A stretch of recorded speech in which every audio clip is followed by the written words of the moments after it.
Welcome to our channel. Thanks for watching. If you are a subscriber, thank you. I appreciate you. Please also comment and give a thumbs up. That lets me know that you like this. If you leave me a comment, let me know what you would like to learn or what else I didn't tell you in this video that you would have liked to have known. Then I can try to get it in my next video, your next video. And if you are a paid subscriber, thank you. Your money goes toward yarn and plastic canvas, scissors, and needles. That's it. So, with that being said, thank you for your loyalty and your kindness. And I'm excited because we are going to only cut out the center of this lid. That is all this is. And that is because a lot of people get crazy and they cut the middle out and then they do their design and it's always a mistake. Never, ever, ever, ever cut your center out until you are done completing your lid. So if you don't like the design of your lid, you can just take your scissors, go underneath the thing and snip, snip, snip and start again. You never make a mistake. You can always cut the string off. It's not permanent. So how you do that is you fold it in half. And I already started to cut it before I realized I wanted to do a tutorial. But you'll just basically fold it in half and you'll just kind of like start cutting anywhere in the middle. You know, just kind of cut you a little start here. Okay. And you want to do it away from the yarn because you want to like get a little start going. Then when you come in very careful. Don't go crazy with your scissors because if you do, you're going to cut into this row right here and you don't want to do that. So you're going to go in very gentle. You can always go back. So if you cut it like this because you're scared, you don't want to mess it up, you know, you can do that first and get all the extra off of it. And then see how you got to be very careful when you get to that point right there. Just cut real slow. Or if you are brave enough and you want to go ahead and cut right on the thing, if you cut it, it's not going to hurt it. You'll just have to be very careful when you stitch. And as you can see here, you just click slow, and then you just click really slow. And then this, you just pull it off. Okay? And then, like I said before, let me move these out of my way because I'm going to make a mess. Then you can go back if you feel more comfortable, and then you can cut the little beads. See how they just fall right off? And it don't have to be flush. I mean, if you have a little sticking off, it's really not going to hurt anything. Okay, there you go. So now you've got the center of your lid, just like you wanted it. And then, like I said, this is the design you will learn. Right now, we're just going to focus on the lid because I need to make sure you guys are very clear about how to do your lids. Always do your design first. So we're going to stitch the center piece any color you want. I'm going to do the outline of all of this. It was supposed to be Christmas, but it ended up turning out to not look like a Christmas design. So I'm hoping maybe with the white, it might change the look. I don't know. But anyway, I think next time I'm going to do red, white, and green. I think that might make it look more Christmassy. So you can pick any corner, and I always leave sticking out. So I know that this is my back side, because look how good the back looks. You couldn't even tell that that's the back side, right? I mean, you can, but I mean, honestly, you can't if you really get good at covering it up. So I always leave a little sticking out so I know. And of course, I've already cut the other one. See, that one was sticking out there. I don't know where the red one was. But anyway, so, you know, I already trimmed that one off. But I left this one just to show you and remind you. And you just pull it real tight. And then you just snip it a little bit, rub it out, and boom, it's gone. Okay, so now we're gonna do the center. And of course I didn't get a very long string because if we run out, I want to show you what to do when you run out.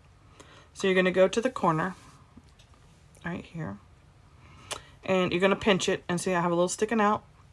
Then I'm gonna pinch it real hard and I'm gonna go underneath this one, the one I just came out of.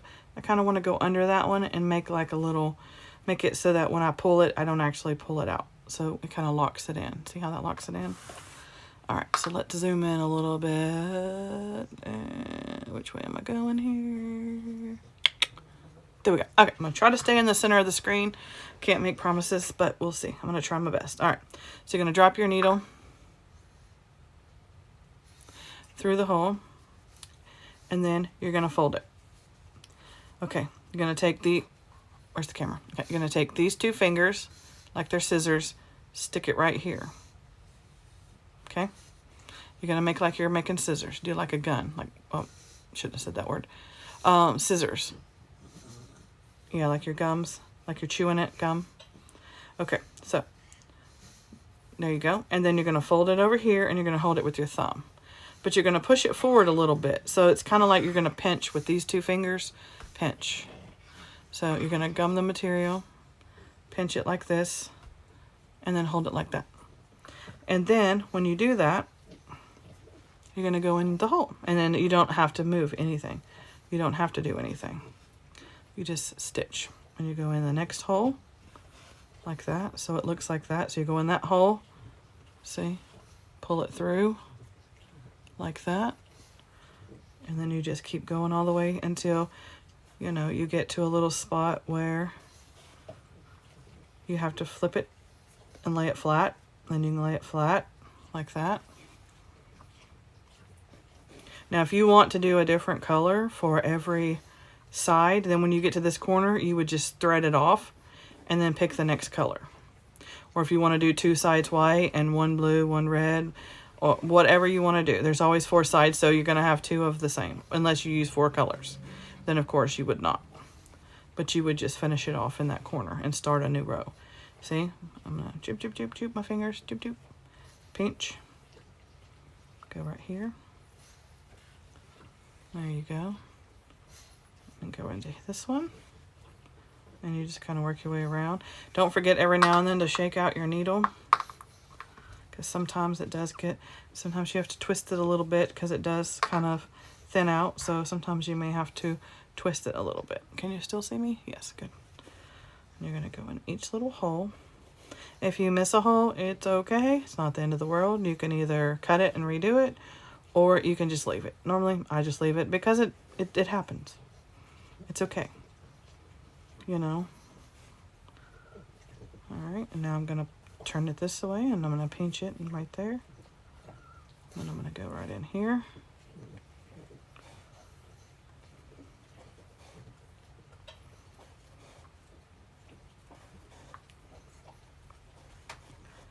All right, I'm going to shake it out a little bit. Get it like that. Stick it in there.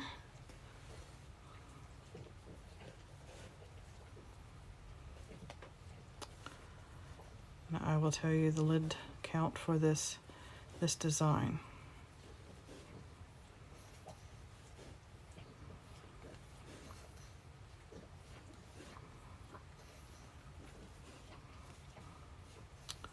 And then here, I'm going to pinch it, push it out a little bit, stitch it all the way through. And we're going to go shake it out, go this direction, and keep going. Then once you're done, then you'll weave it through the underneath side and secure it, and you are done with the lid. I never count the center. I never know. I couldn't tell you what the center is for the lid because it really depends on your design. So mine, I usually try to use the same amount of stitches. Okay, so we check it out. I think we're done. So now we're going to go under here. Make sure y'all can see me. We're going to go under here. Just going to pull it out. Then I'm just going to go back under that one and then go the rest of the way like that. So I can kind of secure it a little bit more secure. Because remember, you want to secure it really well because you're going to have tissues or something you're going to pull through here a lot, and you don't want this part to come unthread. So now your lid is done. So the count for the actual box, let me zoom out just a little. Oh, there we go. Get this out the way. Okay, so we have this right here. All right, and then this here. There we go. So the lid is going to be 33 by 33. So when you count it, you're going to count 33. So you're going to start at the top. 1. This is 1. You're going to go 1, 2, 3, 4, 5, 10, 20, 30, 3. 1, 10, 20, 30, 3. And you're going to go all the way around and make sure. Now, the side, I have decided to scale down on the tissue box because you notice some of the ones I've taught you are huge. You know, they're way bigger than the tissue boxes that are out there. So I wanted to scale back a little bit so that you can save money on plastic and scale back down.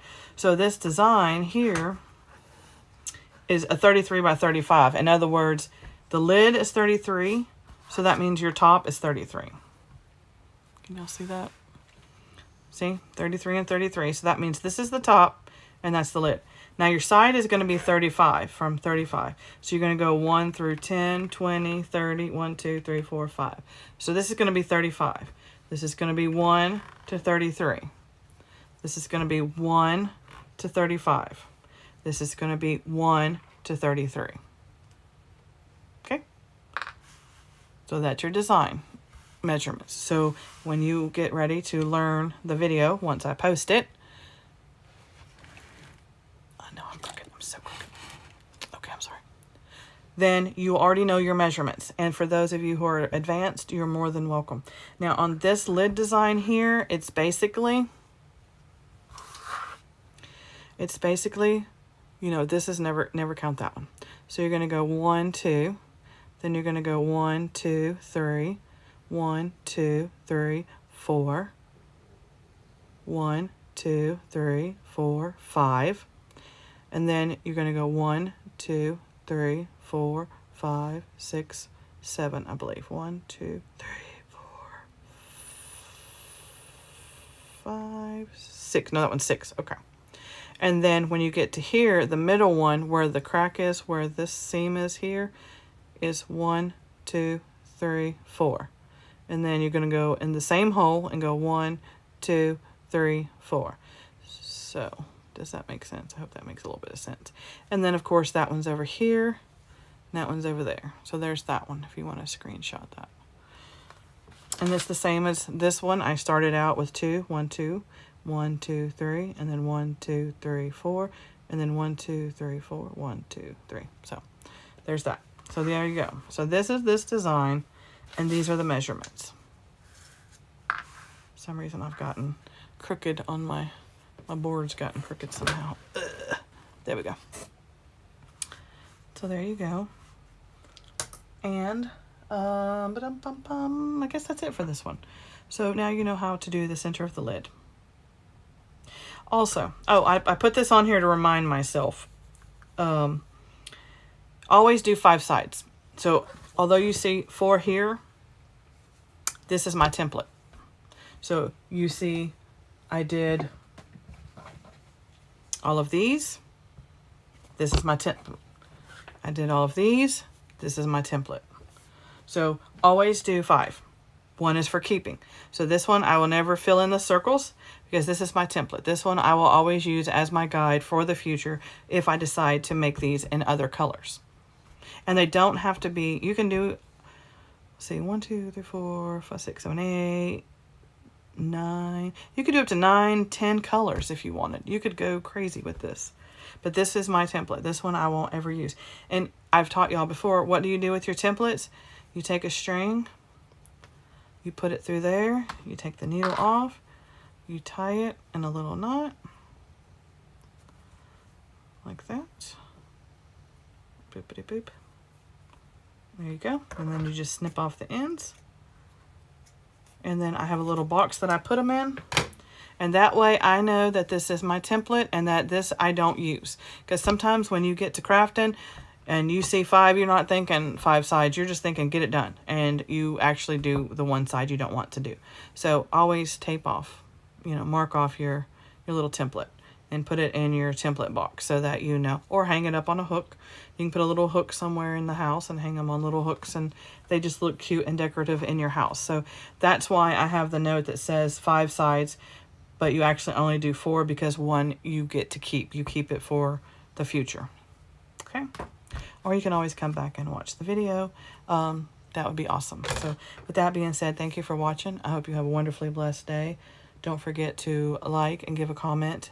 Let me know if there's something I forgot to tell you in this tutorial that you would have liked to have known. And I look forward to seeing you in our next video.